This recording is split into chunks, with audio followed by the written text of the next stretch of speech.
Olá, começamos mais um Conjunturas, o quadro de debates do Jornal Jangadeiro. Hoje apresentando aqui o nosso time de debatedores por uma ordem inversa, né? A gente sempre faz pela ordem alfabética, vamos inverter dessa vez, começando aqui com a deputada estadual doutora Silvana, do PL, o vereador por Fortaleza, Carmelo Neto, do Republicanos, e o deputado federal André Figueiredo, do PDT. E hoje o tema do Conjunturas é uma pergunta, é a seguinte: é possível governar sem o Centrão? A gente tem visto aí, né, expoentes dos principais partidos do grupo chamado Centrão, né, que é sempre aí acusado de vender apoio político, né, em troca de cargos. É possível fazer uma gestão no Brasil sem o apoio desse grupo partidário que se notabiliza aí há décadas na política brasileira? Para começar, eu passo a palavra para o vereador Carmelo Neto. Bom dia, Vanderlei. Bom dia, deputado André. Bom dia, deputada doutora Silvana. Cumprimentar e agradecer à TV Jangadeiro por esse espaço. Eu gostaria de começar invertendo a pergunta e fazendo uma afirmação. É impossível governar sem o diálogo. O parlamento é eleito, assim como o presidente é eleito. As assembleias legislativas, assim como os governadores são eleitos, os deputados estaduais também são eleitos, e assim os vereadores e prefeitos. Então é impossível um poder executivo que precisa do parlamento para governar, para construir a sua maioria, para aprovar as pautas de interesse do país, as pautas que levaram o presidente, o governador ou o prefeito a ser eleito. É impossível que ele aprove isso sem o diálogo com o Congresso. E é um diálogo fazendo a coisa certa, sem mensalão, sem petrolão, sem corrupção. É um diálogo com base nas ideias, com base em propostas. E é isso que o presidente Bolsonaro tem feito com os partidos de centro. PP, PL, Republicanos. Os partidos de centro têm um diálogo com o governo federal, assim como tem com os governos estaduais, com as prefeituras. E é impossível governar sem o diálogo, porque sem o diálogo não se constrói maioria, e sem maioria não se aprova. Então, é extremamente compreensível, é extremamente louvável o que se faz, que é dialogar com todos, independente de ser de direita ou ser de centro. O governo federal quer aprovar as pautas que o fizeram chegar onde chegou, fizeram o presidente sentar na cadeira de presidente da República. Então, para isso, ele vai dialogar, vai aprovar pelo bem maior do país. E pode ter certeza, sem mensalão, sem corrupção, sem coisa errada, como a gente viu nos governos do PT. Deputado André Figueiredo, o senhor está lá no Congresso Nacional, né? Tem o Arthur Lira, presidente da Casa, da Câmara dos Deputados, uma das lideranças desse grupo chamado Centrão, né? Um dos partidos, principais partidos. Tem agora o Ciro Nogueira assumindo ali a Casa Civil. Enfim, a gente vê o Centrão assumindo essa posição de protagonismo, né? Isso aí muda alguma coisa, a correlação de forças no Congresso? Bem, Vanderlei, antes de mais nada, bom dia, doutora Silvana, deputada, bom dia, vereador Carmelo, bom dia a você que nos acompanha aqui em mais uma edição do Conjunturas. Eu fico feliz de ver o vereador Carmelo, bolsonarista que é, defendendo o diálogo, né? Porque no início do governo Bolsonaro eram manifestações de rua, inclusive desrespeitando as regras de isolamento, pedindo o fechamento do Congresso Nacional, pedindo o fechamento do Supremo Tribunal Federal. E agora a necessidade, né, está fazendo com que o Bolsonaro queira puxar para o diálogo partidos que foram da base de apoio do PT, estão na base de apoio do Bolsonaro, e não sei quem será o próximo presidente, mas muito provavelmente o Centrão vai estar tentando estar na base de apoio, né? E isso é salutar. Vamos lá, vamos analisar por dois prismas. Projetos que tramitam no Congresso Nacional, eles podem ser aprovados de duas maneiras. Ou você constrói, em aspecto mais amplo, uma base no Congresso Nacional de duas maneiras. Com conteúdo, ou seja, discutindo exaustivamente o teor das matérias, ou trazendo para si, em troca de cargos, em troca de emendas parlamentares, em troca de favores que beiram a corrupção, né? Como a gente está vendo aí. Dizer que o governo Bolsonaro não tem corrupção, com todo esse escândalo que está envolvendo vacinas, é um desdém com a população.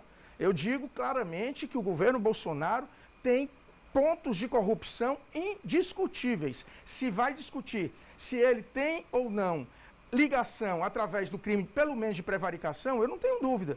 Mas a CPI está aí, o processo no Supremo Tribunal Federal está tramitando para que a gente possa esclarecer de uma vez por todas, né? Essa áurea de bom moço, o Bolsonaro não tem, ele mesmo disse quando era deputado, usava o dinheiro da cota parlamentar para fazer coisas que eu não vou discutir, não vou colocar aqui, até em respeito à doutora Silvana e a você que nos assiste. Mas Vamos trabalhar claramente. O Brasil vive hoje uma espécie de semipresidencialismo, até mesmo o deputado Arthur Lira, presidente da Câmara, queria avançar na tramitação de um projeto que nada mais é do que um parlamentarismo travestido com outro nome. Porque o semipresidencialismo que ele coloca é que teríamos um primeiro-ministro e teríamos um presidente da República. Algo que já acontece em vários países. A França é assim, Portugal é assim. Então não é um semipresidencialismo, é o parlamentarismo. Se vamos discutir se o Brasil vai ou não ser parlamentarista, é uma discussão que deve ficar para outro momento. Mas o fato é que o Centrão, sem dúvida alguma, para essa crise de governabilidade que o governo federal passa, ele é indiscutivelmente necessário. Né? Agora, a troco de quê, nós não sabemos. Eu sei que dentro do Centrão eu tenho queridos amigas. O presidente da Câmara é uma pessoa que eu tenho um excelente relacionamento. Então, eu não vou chegar aqui e ficar batendo na questão do Centrão. Mas quem bateu primeiro no Centrão foi o general Heleno. Né? Na convenção do PSL em 2018, disse, se gritar, pega Centrão, não fica um, meu irmão. Então, as coisas mudam. E digo com toda tranquilidade, Ciro Nogueira como ministro-chefe da Casa Civil, é o presidente do PP. Certo? E eu afirmo aqui, você não pode nomear como ministro alguém que você não pode tirar. Se o Ciro Nogueira eventualmente for demitido pelo presidente Jair Bolsonaro, que é um direito dele nomear e exonerar, aí sim a gente vai ver o que é uma crise de governabilidade muito pesada para o governo federal, que aliás já fica numa situação insustentável há bastante tempo. Doutora Silvana. Eu gosto e assim, eu sempre fiz a defesa, eu vejo claramente que o país ele está polarizado direita e esquerda, mas não podemos esquecer que quem colocou deputados e senadores do Centrão foi o povo. Eu mesma sou uma deputada do PL e tenho consciência que sou, e o meu mandato está claro que é um mandato conservador. É um mandato que, graças a Deus, a gente se apresentou como conservadores e temos mantido as nossas bandeiras dentro do partido que estamos. Então, não é o partido que manda no meu voto. Deixei isso claro desde cedo e por isso eu defendo o PL por ser libertador nesse aspecto. Ele permite que você seja você mesmo. Isso é um fato que a gente não pode obscurecer. E outra coisa é que, como é que você pode falar em governabilidade se você não tem o parlamento? Tem que ter o parlamento, até porque o parlamento são exatamente as pessoas que o povo escolheu para estar ali. Então não tem essa de dizer, o Bolsonaro cedeu ao Centrão, cedeu ao partido A, B, C ou D.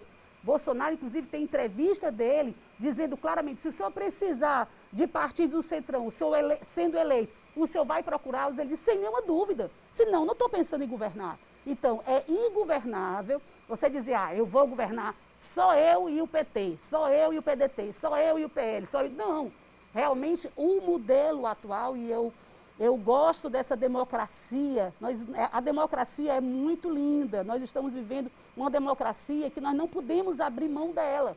Você dizer, eu voto no meu candidato e lá ele vai me representar o que está acontecendo. Então, eu entendo como essa movimentação do presidente Bolsonaro tranquiliza o nosso país, torna o nosso país, em momentos tão delicados como esse, e aqui eu quero discordar do deputado André Figueiredo, quando ele diz que existe corrupção nas vacinas. Então, precisa não saber ler, não é o senhor, mas precisa não saber ler e escrever ou ouvir para você entender que naquela CPI ninguém provou coisa nenhuma. E provou sim, provou que não teve pagamento de nada, provou que o presidente não sabia até aquele momento, assim que soube, o funcionário foi imediatamente desligado. Então, assim, você falar que o presidente Bolsonaro não está cumprindo o que ele prometeu de combater a corrupção, isso aí eu já acho demais, porque a população sabe, acompanha o mandato do Bolsonaro, ele libertou em nós esse sentimento patriota. O brasileiro, ele é muito patriota, ele se agarra às suas bandeiras, a bandeira brasileira. Então, hoje a gente volta a falar da bandeira brasileira e arrepia até os cabelos da cabeça. Nós queremos e podemos fazer um país melhor. E essa figura, presidente Bolsonaro, que chegou lá sem usar recursos, realmente, a gente, se for dizer, foi simbólico o que ele utilizou. Ele chegar ao poder realmente liberta muito esse sentimento, desperta, acorda esse gigante adormecido que está em cada um de nós brasileiros, que defendemos o governo Jair Messias Bolsonaro. Vereador.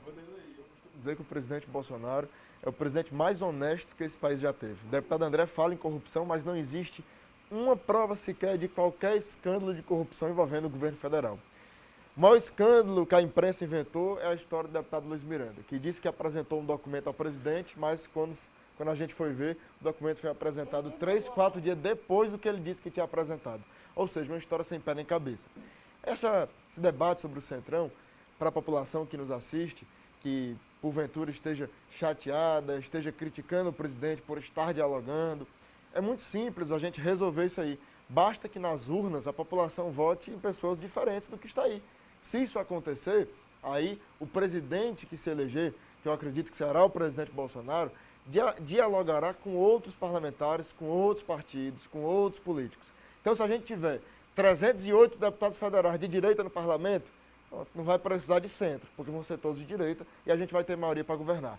Enquanto isso não houver, nós temos que conversar com todo mundo, deputado de centro, deputado de direita que está comprometido com o Brasil, que quer ver voto impresso aprovado, auxílio emergencial, novo Bolsa Família, privatização da Eletrobras, dos Correios.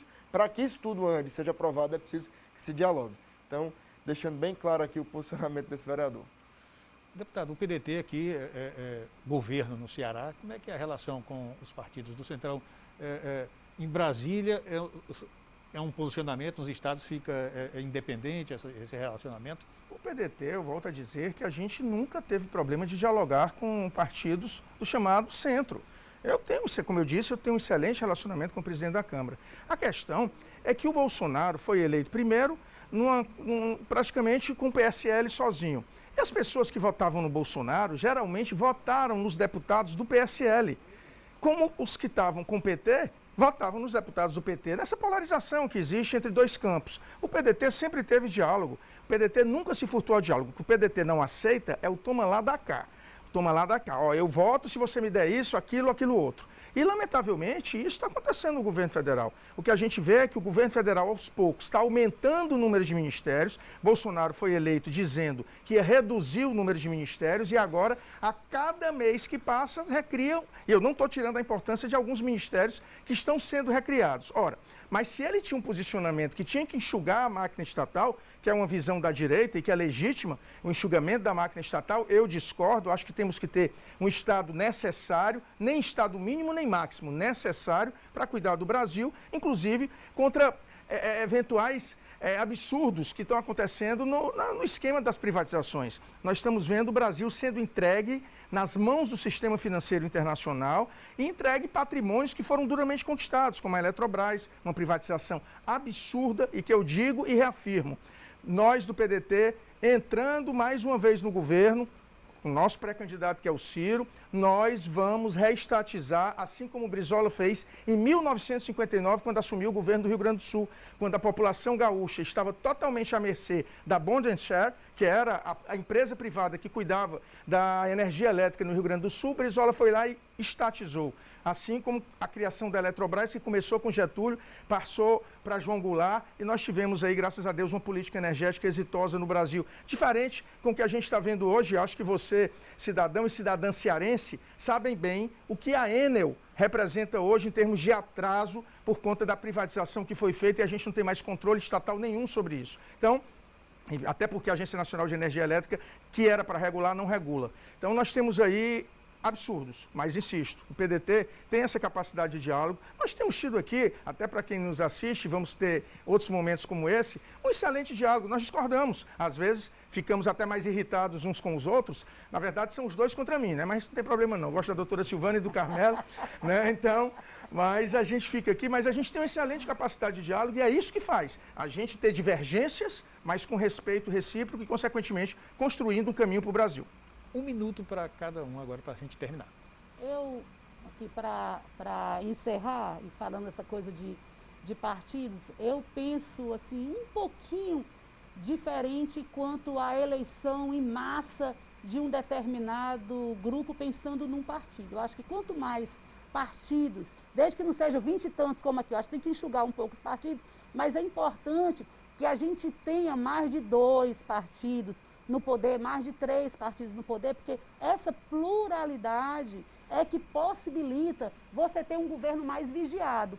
Já pensou se nós tivéssemos, Vanderlei, literalmente dos 500 nós tivéssemos 350 só pensando no jeito para o governo? Realmente eu acho que o povo ficava meio esquecido de entrar no debate. Aquelas pessoas que pensam diferente de A, B, C ou D, que está ali, que chega ao poder através de um partido. Eu fico feliz por quem me trouxe a Casa Legislativa e também ao meu marido, foi quem acredita no nosso perfil de pensamento, um perfil conservador, que é um perfil que está se despertando. Literalmente a população, ela é conservadora, precisava só, é um gigante adormecido, precisava só acordar e nós felizmente estamos vendo esse acordar da população conservadora.